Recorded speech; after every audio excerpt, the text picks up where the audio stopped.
and I'm 20 years old. I study at a college in Ohio while my mom lives back in Texas. I live in the dorms and honestly, I prefer it that way. It's been 2 years since Dad died from cancer, and I guess things haven't been the same since then. Mom took it hard at first, but then something weird happened. She started dating. Like, really fast. Too fast, if you ask me. I get that people grieve differently, but it felt wrong to see her posting pictures with different guys on Facebook just months after Dad's funeral. When I'd call her, she wouldn't ask about my classes or my job at the campus bookstore. Instead, she'd go on and on about Mike or Steve or whatever guy she was seeing that month. I started calling less. Then I stopped visiting except for Christmas and Thanksgiving.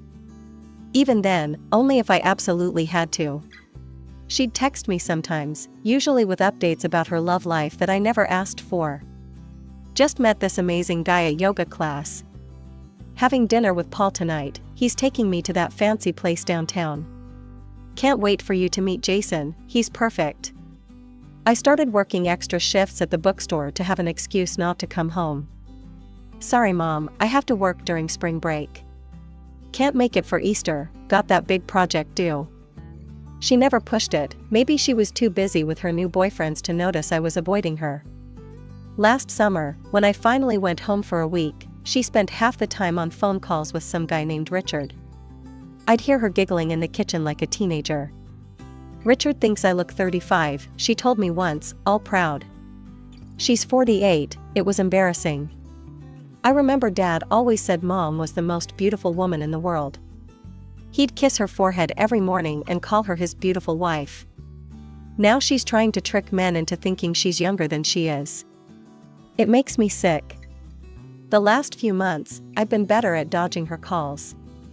When she does catch me, the conversation always goes the same way. How's school, Rita? Fine. Working much? Yeah, keeping busy.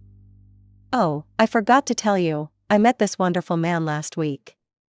His name is Michael and he's got the most charming smile. And then I'd zone out until she finished talking. I'd make up some excuse to hang up, homework, roommate emergency, had to call a friend. Anything to get off the phone. I know I should be happy for her, I know she's lonely. But it's like she's erasing Dad. All those years of marriage, all those memories, and now she's acting like a college girl looking for Mr. Right. It's not right. My roommate Sarah thinks I'm being too hard on her. People deal with loss differently, she always says. Maybe dating helps her feel less alone. Maybe, but it doesn't help me feel any better. I've been in college for 2 years now, and in that time, Mom's probably dated at least a dozen guys. Some lasted a few weeks, some a few months. None of them lasted long enough for me to meet them, which is fine by me. I don't want to sit through some awkward dinner where Mom pretends everything's normal while some stranger sits in Dad's chair.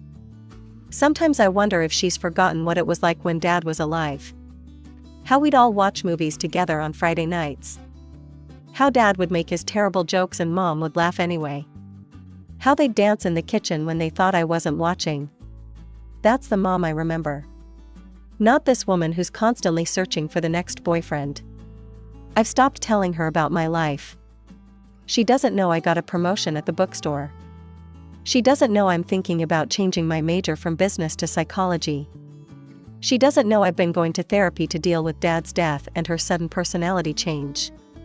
She's too busy being someone else. So when Christmas rolled around again this year, I almost didn't go home. Almost. But something made me buy a train ticket last minute. Maybe it was guilt. Maybe it was hope that things would be different this time. Maybe I just missed the idea of what home used to be. I didn't tell her I was coming. Didn't even text. Just bought her some generic candle from the campus bookstore and got on that train. Part of me knew she'd probably have one of her boyfriends over. Part of me didn't care. I just wanted to see if there was any piece of my real mom left in that house. Walking up to Mom's house felt weird. The same yellow front door, the same cracked driveway, but something was different. There were 3 cars parked outside instead of 1. I recognized Mom's old Honda, but the other 2 were strangers. A sleek black BMW and an older Buick. I used my key to get in, like I always did. The house smelled like pine and cinnamon, Christmas decorations everywhere. But as soon as I stepped inside, I heard voices from the living room. Multiple voices, my stomach dropped. When I walked in, I saw them. Mom was sitting on the couch next to a guy who looked way younger than her. Like, maybe early 30s? He had his arm around her shoulders. On the other couch sat an older couple, probably in their 70s, all dressed up like they were at a fancy dinner party. Mom's face went white when she saw me, complete shock. The younger guy looked confused, and the older couple just stared at me like I'd broken into their house. The silence felt like it lasted forever. Then Mom jumped up. "Oh," she said, her voice too bright. "Everyone, this is my niece Rita. She came to visit for Christmas."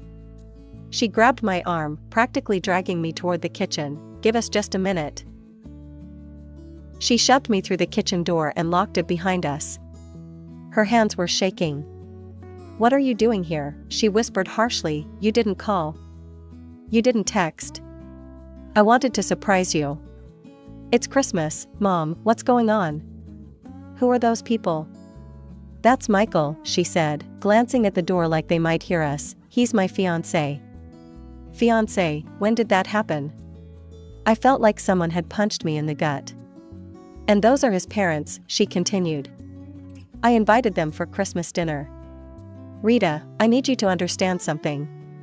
I told him I don't have any children. "You can't tell him you're my daughter." "He's wealthy, Rita, he's been so good to me. I can't risk losing him now." "So what am I supposed to do, pretend to be your niece?" "Please," she begged, "just for tonight and tomorrow.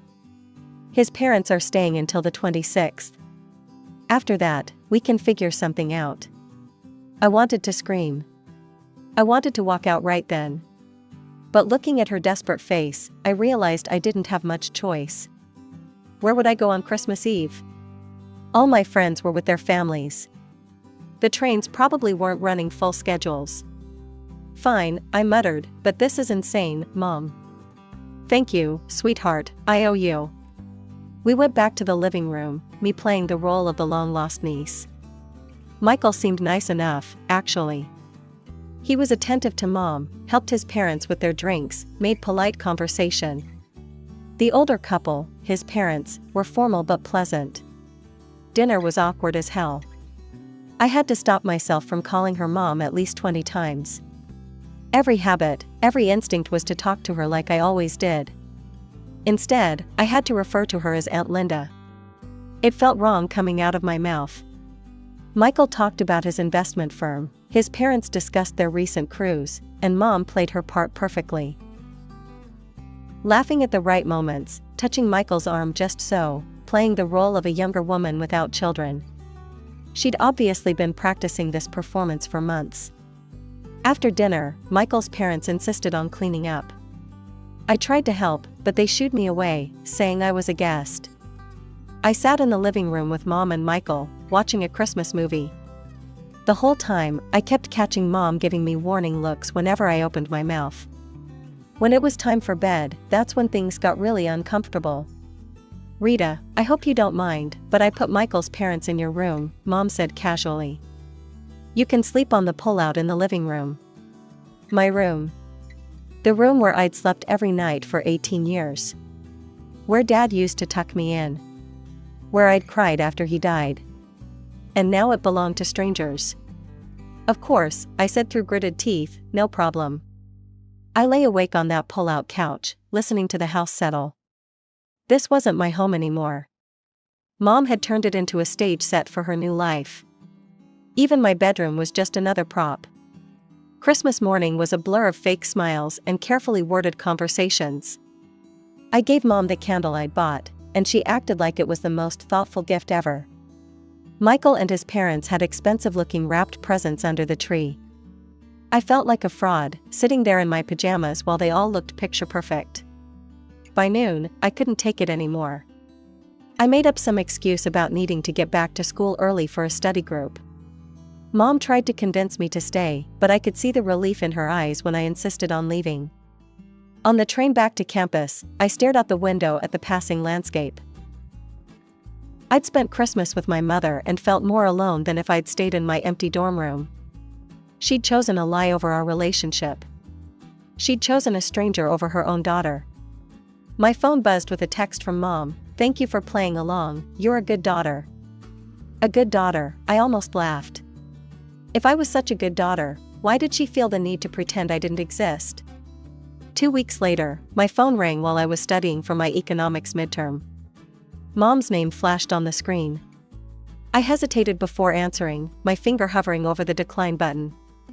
After Christmas, I wasn't sure I wanted to deal with whatever new drama she had brewing. "Hi, Mom." "Rita, sweetheart, I'm calling with some exciting news. Michael and I are getting married." My textbook slipped from my hands. "When?" "In 2 months, we decided on a March wedding. Small ceremony, nothing fancy." I waited for the inevitable catch. With Mom, there was always a catch. That's great, Mom." The words felt like sawdust in my mouth. "There's just one tiny thing," she said, and there it was. "We're keeping it very intimate. Just Michael, his parents, and me, no other guests." "What about me?" Silence on the other end. Then, in a voice that didn't sound like my mother at all, she said, "I can't invite you, Rita. Michael still doesn't know about you. If you show up, it'll ruin everything." "Ruin everything," I repeated slowly. "Your daughter showing up at your wedding would ruin everything." "Please don't be dramatic, you understand the situation.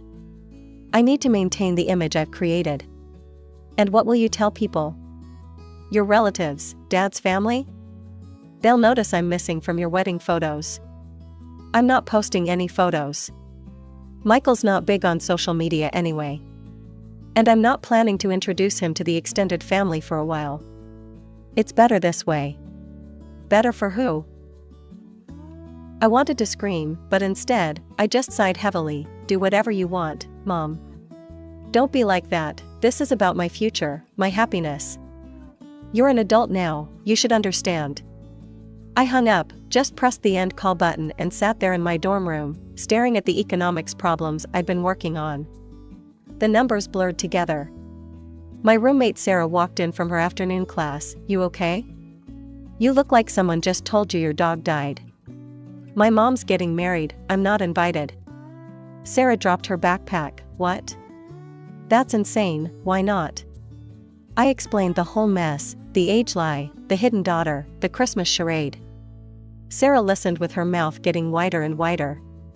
"Your mom's lost her mind," she said finally. "Who lies about having a kid?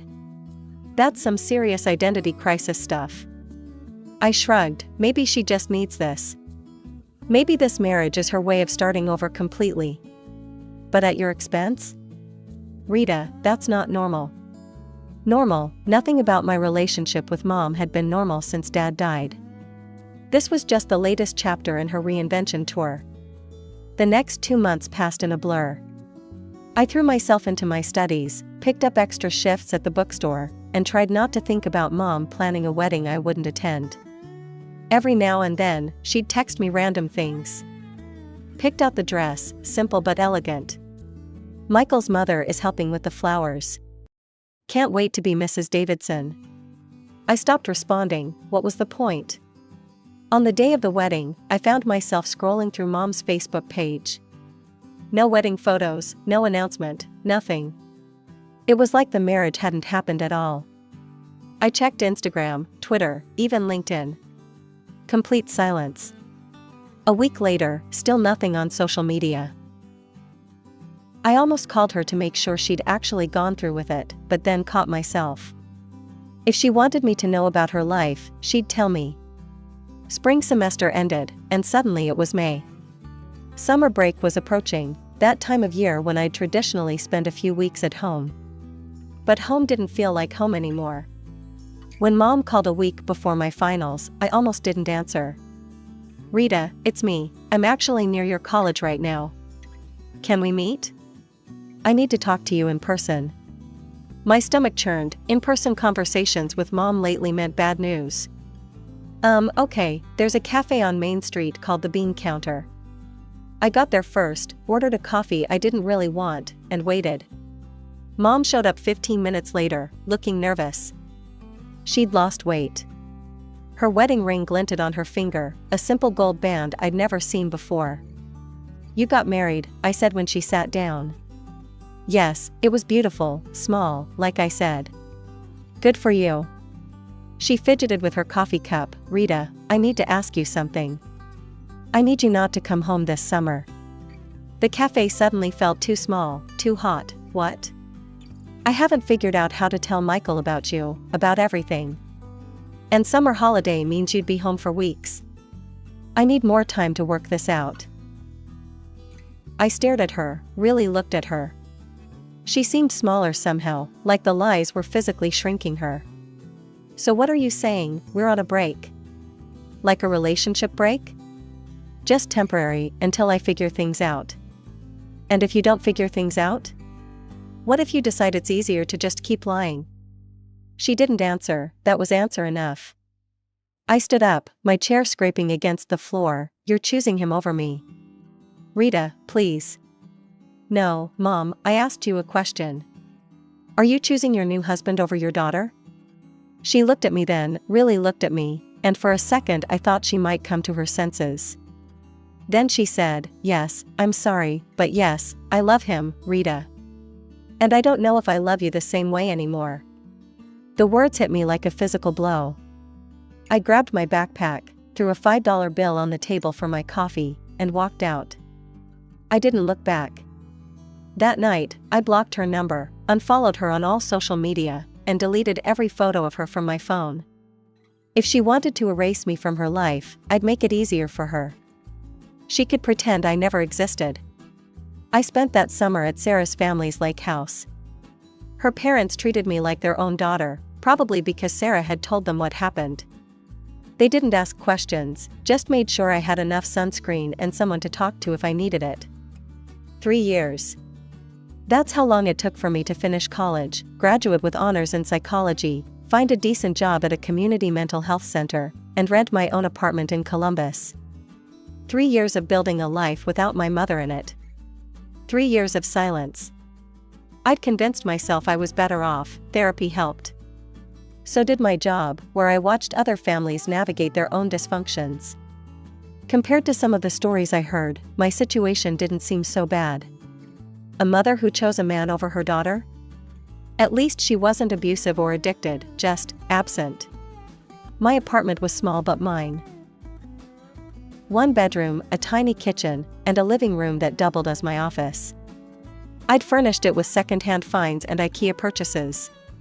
No family photos on the walls, except one of Dad and me from when I was 10. He's teaching me to ride a bike, both of us grinning like idiots. That's the only connection to my past I allowed myself. The call came on a random Tuesday in October. I was making dinner, ramen with an egg, fancy for me, when my phone rang with a number I didn't recognize but the area code looked familiar. Something made me answer instead of letting it go to voicemail. "Rita, it's Aunt Joyce. Mom's cousin." I hadn't spoken to her since. I couldn't even remember when, years before Dad died. "Oh, hi Aunt Joyce, this is unexpected." She sounded uncomfortable. "I'm sorry to bother you, honey. I tried to reach your mother first, but, well, she called me a few weeks ago asking for money. Said she had big debts, some kind of financial trouble. I couldn't help her, I don't have that kind of money myself. But I've been worried about her." My stomach twisted. I wouldn't know anything about that. Mom and I haven't talked in 3 years. The silence on the other end was heavy. 3 years? But you're her daughter. I gave her the abbreviated version, the lies, the secret marriage, the ultimatum at the cafe. Joyce listened without interrupting, occasionally making small sounds of disbelief. "I had no idea," she said finally. "I'm so sorry, Rita. That's not the Linda I grew up with." After we hung up, I tried to push the conversation out of my mind. Mom's problems weren't my problems anymore. I'd made that choice 3 years ago, walking out of that cafe. But something nagged at me. The money request. The desperation Joyce had heard in Mom's voice. 2 weeks later, my phone rang again. Unknown number. Against my better judgment, I answered. Rita, Mom's voice. Older, tired, but unmistakably hers. My first instinct was to hang up immediately. Instead, I stayed silent. Please don't hang up, I need to talk to you. Can we meet, just for coffee? I thought about saying no. About hanging up and blocking this number too. But something in her voice, a brokenness I'd never heard before, made me pause. Not at my apartment, there's a cafe downtown called Rusty's, tomorrow at 3. When I saw her the next day, the change shocked me. Mom looked like she'd aged a decade in 3 years. Her hair had gray streaks I hadn't noticed before, and her clothes, designer brands she'd always favored, looked worn and dated. She sat with her shoulders hunched, clutching a coffee cup like it was keeping her warm. You look good, independent, like an adult. She managed a weak smile. I'm proud of you. Save it, what do you want? She took a deep breath. I'm sorry, I'm so sorry about everything. About Christmas, about the wedding, about choosing Michael over you. You were right about everything. I waited, there had to be more. Michael, he tricked me. All those loans I took out in my name, he said they were for his business. Investment opportunities. He had all these documents, projections, everything looked legitimate. But it was all fake, the money was going to his girlfriend. My eyebrows shot up. Girlfriend? She's 22, lives in Florida. He'd been with her for over a year before he even met me. I found out 6 months ago. He took the money and ran, literally. Left me with $180,000 in debt. The number stunned me. How is that even possible? Multiple loans. Personal loans, home equity, credit cards. The banks are threatening foreclosure. I could lose the house. Dad's house, the house I grew up in, where he spent his last days. Where Mom had entertained boyfriends while I was away at college. Where she'd hosted fake Christmas dinners to fool her young husband. Why are you telling me this? I need help, Rita. I need to pay off some of these loans or they'll take everything. I've applied for jobs, but at my age, with this much debt, it's hard. I've already had to sell my car, most of my jewelry. I'm living on credit cards. I felt something I hadn't expected, not pity, exactly, but a kind of sad recognition. Here was my mother, destroyed by the very lie she'd created. The young wife facade had attracted exactly the kind of man who would exploit a woman trying to turn back time. I can't help you, Mom, even if I wanted to. I don't have that kind of money. And honestly? After what you did to me, I wouldn't help you even if I did. I left her there in the cafe, crying into her cold coffee. Over the next few weeks, she called and texted constantly. At first asking for money, then demanding it, then threatening me. She said I'd regret not helping her. That I was responsible for her losing the house. That I was a terrible daughter who didn't care if her mother ended up on the street. I saved every message, every voicemail. Finally, I'd had enough. I consulted with a lawyer who helped me draft a cease and desist letter. I sent it to her email address, warning her about harassment laws and potential consequences if she continued contacting me. The thread stopped. For a while, there was silence. 3 months later, Aunt Joyce called again. She'd heard through the family grapevine that Mom had indeed lost the house. The bank had foreclosed, and she was now living in a 1-bedroom apartment on the other side of town. Joyce had tried to check on her, but Mom wouldn't return her calls either. I told Joyce the whole story then, the debt, the threats, the restraining order. She was shocked but supportive. You did the right thing, she said. You can't save someone who doesn't want to be saved. Now I live my life without my mother in it. Most days, I don't think about her at all. I focus on my job, helping other people navigate their family traumas. I date occasionally, nothing serious yet, but I'm open to the possibility. I've learned what healthy relationships look like, and more importantly, what they don't look like. Sometimes I drive past our old neighborhood, but I never go down our street. I wonder if new people live in the house now, if they know its history. I wonder if they've repainted Dad's office, if they've ripped out the garden Mom spent so many weekends tending. I don't know where she lives now, or how she's managing. She might have family helping her, or she might be truly alone. Part of me, a very small part, feels guilty for not helping.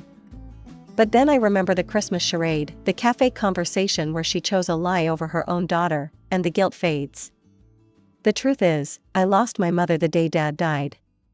Not because he was gone, but because she decided to become someone else entirely. Someone who could lie about her age, hide her daughter's existence, and fall for a con man's promise of wealth and youth. I still have that photo of Dad and me with the bike. Sometimes I look at it and wonder what he'd say if he knew everything that happened after he was gone. I like to think he'd be proud of me for standing up for myself, for not enabling Mom's destructive choices. Maybe someday Mom will find her way back to the person she used to be.